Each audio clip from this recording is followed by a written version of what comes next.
In this video, boys, we are going to be taking a look at the 4 new downtown cards in NBA 2K25 My Team that are going to be dropping today alongside the free Dark Matters that we're getting from the Playoff Spotlight Sims. But these are going to be the cards we're getting every single Tuesday.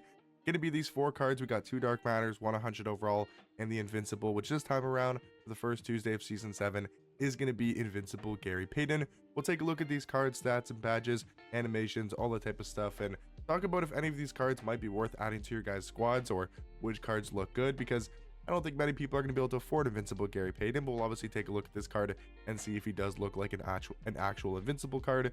Now, talking about the first Dark Matter, which is going to be Rick Barry. Now, I already looked at this card just because I was just wanting to see what this card was looking like, and he actually looks really good. 6'7" shooting guard, 6'11" wingspan, and I'm telling you, the stats and the badges I didn't even really look at, because stats and badges, it's May 20th, they don't really matter, let's be honest. I mean, for a Dark Matter card and up specifically, they're all going to have great stats and badges. But the thing about this Rick Barry card, look at the SIGs and look at the jump shot he has. He has Garland dribble style, box size up, tray escape, tray behind the back.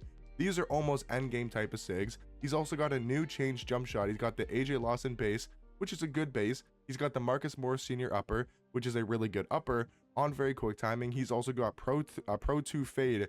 So I mean, he's got amazing SIGs. He's got a great jump shot, one of the best fades in this game. 6'7" shooting guard with good stats and badges. I mean, he doesn't have a great motion style. I would say that's like the one flaw about this card. You know, maybe could have used a better step back, like a moving step back.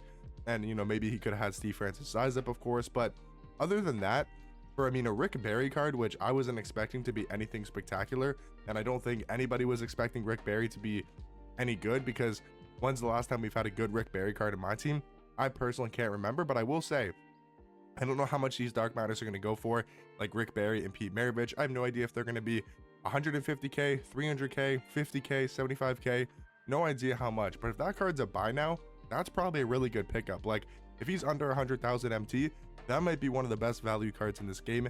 But assuming that he's going to be really rare, and he's going to be, you know, people are going to, you know, catch on that he's actually a great card, even though it's Rick Barry, who doesn't have a lot of name value, I think he's probably going to be more expensive than he's worth buying. We'll have to see how much that card does end up going for. Now, Dark Matter Pete Maravic here, 6'5" point guard, 6'8" wingspan. This was low-key the Dark Matter I was more excited for, but honestly, I think Rick Barry might be better. Taking a look at Pete Maravic's stats, 98 3 ball, 97 mid-range, Hall of Fame Deadeye, Limitless, Mini Marksman, Set Shot Specialist, Shifty Shooter.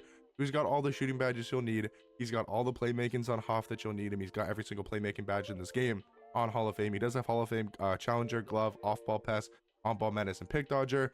You know, doesn't have Paint Patroller, doesn't have High Flying Denier, doesn't have Brick Wall. But I mean, for a shorter guard, not going to be really too big of an issue. He does have 95 perimeter, 97 speed, 97 agility, 97 speed with ball, 97 ball handle. Again, all really good stats and badges on this card. Animations wise, they're going to keep his same jump shot that he had on the Galaxy Opal. They are going to put it to very quick timing, and it's going to be a great jump shot. It's going to be a good jump shot, maybe not great. It's going to be a good jump shot. He does have Pro 2 fade. De'Aaron Fox dribble style, not a huge fan of. He does have Garland size up, Curry escape, which is good, and the Chris Paul behind the back. Looking at what the comments are saying, get Crusoe or Evan Turner instead. Make Pistol Pete great again. Hashtag we good. Y'all are hilarious, man. But yeah, I mean, the new free Crusoe is honestly just a lot better than Pete Maravic. He's got better SIGs. His jump shot's not that much worse. He's so much better defensively, a much better slashing card. You know, he's the same height with a little bit worse of the wingspan. So I just don't see Pete Maravic being worth his price, even if he's like 50k, which he's not going to be. Like, I don't think either of these Dark Matters from the downtown set are going to be under 100,000 MT. Even if they are, I don't think Pete Maravic is worth it. If Rick Barry, on the other hand, is under 100k, like I was talking about, I do think he could potentially be worth picking up, but I would probably stay away from Pete Maravic, especially when there's that free Dark Matter Crusoe. It just looks a lot better. Now, talking about 100 overall, George Myteam. I mean, he's a 100 overall card, so he's going to be obviously really good stats and badges wise. He's 6'10" at power forward, 7'2" wingspan. Not that tall, but also not that concerning, because there's a lot of cards in this game at power forward that are like 6'10", 6'11". I mean, Tim Duncan, that everyone raves about, and he's a really good card. The Pro Pass Tim Duncan, he's only 6'11", you know, as 100 overall card. So I don't think George Myteam being 6'10" is going to be much of an issue when it comes to his height, because again, he has 99 every single defensive stat. He has almost every single Hall of Fame defensive badge. He's going to be fine on the defensive end. It just depends, you know, what animations does this card have. He's got the same jump shot that he had on his Galaxy Opal. I actually think it's going to be a good jump shot on very quick. He's got Pro 2 fade. He's got Booker dribble style, Cade size up, Curry escape, and behind the back. He looks like an okay card. He's 100 overall. Is it going to be worth his price? No. Is there so many power forwards for like 50k, 20k, 30k, 100k that are a lot better than George Mikan? 100% yes. So he's not worth his price, but he's a good card. If you have this card on your team, or if you really want George Mikan for some reason, or if you pull him from an unsellable pack, he's a good card. He's a good power forward, but is he anything spectacular? In my opinion, no. Looking at the comments here just to see what you guys are saying. Mikan, AD, or Dwight. Sucks. I mean, he's cool. Yeah, he's an okay card. Between these three, they're very similar. Honestly, I prefer Dwight between the three. I haven't tried out George Mikan yet, but I did try out Anthony Davis and I did try out Dwight. I did try out Dwight a lot. I did like that Dwight card quite a bit. I just thought he played really good defense and his jump shot was actually usable. I would say probably Dwight's 1, probably Mikan 2, 83. I just do not like Anthony Davis's jump shot. But now, guys, to look at the last card in this downtown set, which is going to be Invincible Gary Payton, 6'4" point guard, 6'7" wingspan.